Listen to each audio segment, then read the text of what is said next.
ខ្ញុំពិតជាស្ដាយក្រោយពេលចំណាយលុយទៅញ៉ាំកន្លែងហ្នឹងខ្ញុំយល់ប្រហែលជាបងប្អូនធ្លាប់មានអារម្មណ៍ចឹងពេលដែលខ្ញុំទទួលប្រម៉ូទកន្លែងណាមួយតែទៅភ្លុកផ្ទាល់ឆ្ងាញ់ពិសេសតម្លៃសមរម្យបានខ្ញុំទទួលចឹងភោជនីយដ្ឋាននេះខ្ញុំបានភ្លុកហើយត្រូវចិត្តត្រូវបេះដូងហើយបានទទួលប្រម៉ូទណាចឹងបងប្អូនចំណាយលុយកន្លែងដែលខ្ញុំប្រម៉ូទអាចទុកចិត្តបានកន្លែងគាត់មានលក់អាហារពេលព្រឹកថ្ងៃត្រង់និងល្ងាចសំខាន់មានច្រើនមុខហើយពេលជាឆ្ងាញ់ទៀតសម្រាប់បាយមាន់ហៃណាមហ្នឹងគឺមានតម្លៃតែ4រៀលជាងឯងខ្ញុំគិតថាសមរម្យសាហាងរបស់គាត់ធំចឹងហើយលក់តម្លៃប៉ុណ្ណឹងគឺសមរម្យហើយខ្ញុំនិយាយមែនមាន់ហ្នឹងឡងតុនហ្មងខាងជាងខ្ញុំធ្វើទៀតរ៉េតឲ្យ10ហើយចំពោះបាយទានេះក៏4រៀលជាងដែរហេតុអីម្ហូបហ្នឹងក៏ឆ្ងាញ់បាយទានេះខ្ញុំរ៉េតឲ្យ9លើ10ហើយពីហ្នឹងគឺមានអាហារពេលព្រឹកជាច្រើនដូចជាមីគៀវមីក្តាមសក់ហកោបាយកាទៀវនំបញ្ចុកខ្មែរជាមួយនឹងហ្វឺសម្រាប់ហ្វឺទឹកពុះហ្នឹងគេដាក់សាច់គោវេហ្គូតែគោវេហ្គូបងប្អូនធ្លាប់តែលឺ100ជាង50អីមួយចានហើយសម្រាប់កន្លែងគាត់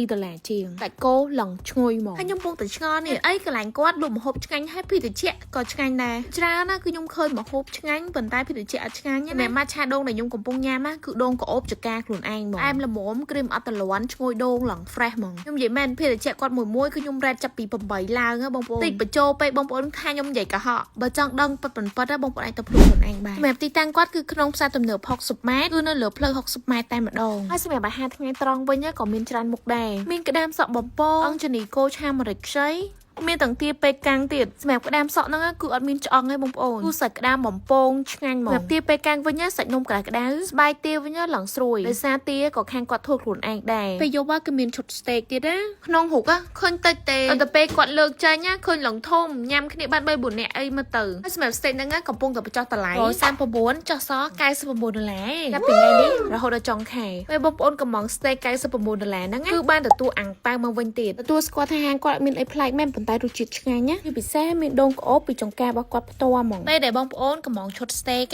កុំភ្លេចកក់មុនផងដើម្បីខាងហាងគាត់រៀបចំកន្លែងរ៉ូម៉ាន់ទិកឲ្យបងប្អូនណានេះនៅជិតផ្ទះខ្ញុំខ្ញុំទៅញ៉ាំរហូតហើយកន្លែងគាត់មានជាន់លើទៀតសម្រាប់បងប្អូនណាដែលចង់កក់កន្លែងប្រជុំមិនមកជួបលៀង private នៅលើហ្នឹងក៏បានដែរទីតាំងពិតជាកលៀបហៃសូតម្លៃសមរម្យម្ហូបឆ្ងាញ់ទៀតឲ្យអួយហ្មងតែបងប្អូនអូក្បាលពោះឡងតឹងហ្មងបងប្អូនកុំភ្លេចមកសាក់ញ៉ាំណាទៅនេះមិនឆ្ងាញ់ហ្មង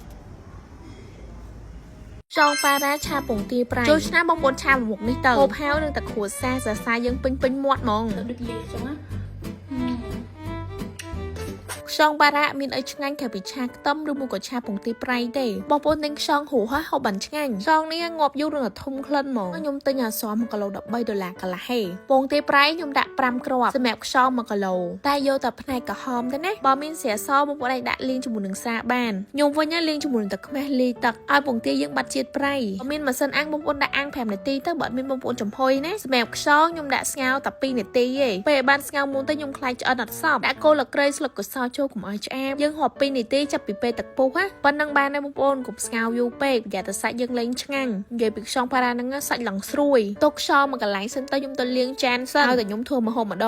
ងជាពិសេសថតវីដេអូហ្មងគឺចានឆ្នាំង1គីឡូហើយអូនកូកាទើបតែមុំទឹកដោះគោហាវទៀតក៏យកមកលាងហ្មងទៅថ្ងៃនេះខ្ញុំលាងចានជាមួយនឹងសាប៊ូលាងចាន Sunlight សាប៊ូលាងចាន Sunlight ហ្នឹងគឺសុវត្ថិភាពធ្វើដងអាចលាងកំប៉ុងទឹកដោះគោកូនបានសំខាន់ជាមួយនឹងរូបមន្តធម្មជាតិ 100% សំពីអំបិលរ៉ែនិងប្រទេសកតុយកពើហើយក្លិនស្រាលមិនកាត់ដៃដោយសារតែខ្ញុំមានកូនតូចអញ្ចឹងខ្ញុំយកចិត្តដាក់លើការជ្រើសរើសសាប៊ូលាងចានមកជ្រើសរើសសាប៊ូលាងចានណាដែលអាចលាងសម្ភារៈរបស់កូនបានអាចលាងកំប៉ុងទឹកដោះគោកូនបានគឺចំណេញពេលវេលាខ្លាំងសុវត្ថិភាពធម្មជាតិសន្សំសំចៃដោយសារប្រើតែប្រមាណតំណក់សាប៊ូទេបងប្អូនអាចលាងចានបាន1គីឡូហើយការជំរះខ្លាញ់របស់សាប៊ូនឹងគឺលឿនជាង10ដងជាពិសេសក្លិននឹងហ្មងក្លិនក្រូចប្រហើបអាហារឈ្ងុយហើយអត់ធ្វើឲ្យស្ងួតដៃទេបន្តជាមួយនឹងម្ហូបយើងចាំមើលទៅលាងម្តង់ហើយទៀតញ៉ាំហើយលាងម្តង់ទៀតហើយមួយថ្ងៃលាងចានដឹងប្រហែលដងបើអត់ហូរសាប៊ូល្អប្រើដឹងទៅដៃខ្ញុំមកស្ងួតអស់ហើយសម្រាប់ខ្លាញ់ហ្នឹងខ្ញុំដាក់ជាមួយនឹងគ្រាប់ការីខ្លាញ់ក្តៅបងប្អូនចាក់គ្រាប់ការីចូលគឺវាចេញពណ៌ស្អាតខ្ញុំដាក់បន្ថែមជាមួយនឹងប៊ឺទៀតឲ្យឈ្ងុយ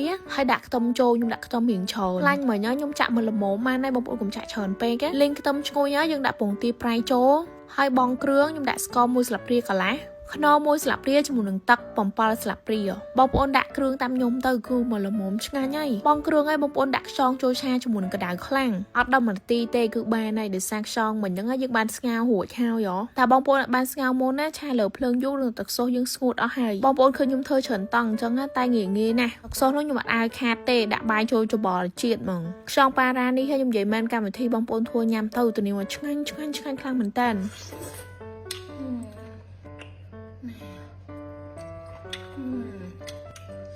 chua cho muốn được so khang khéo hay kháng khăn nó sạch sùi bả em và sân chỉ bông bông trong chỉ lụa bò mà rồi mua cái thực thời có không và thay mà có chăng đai bông bông cũng plei sạch thôi nhám nát tận điểm một chăng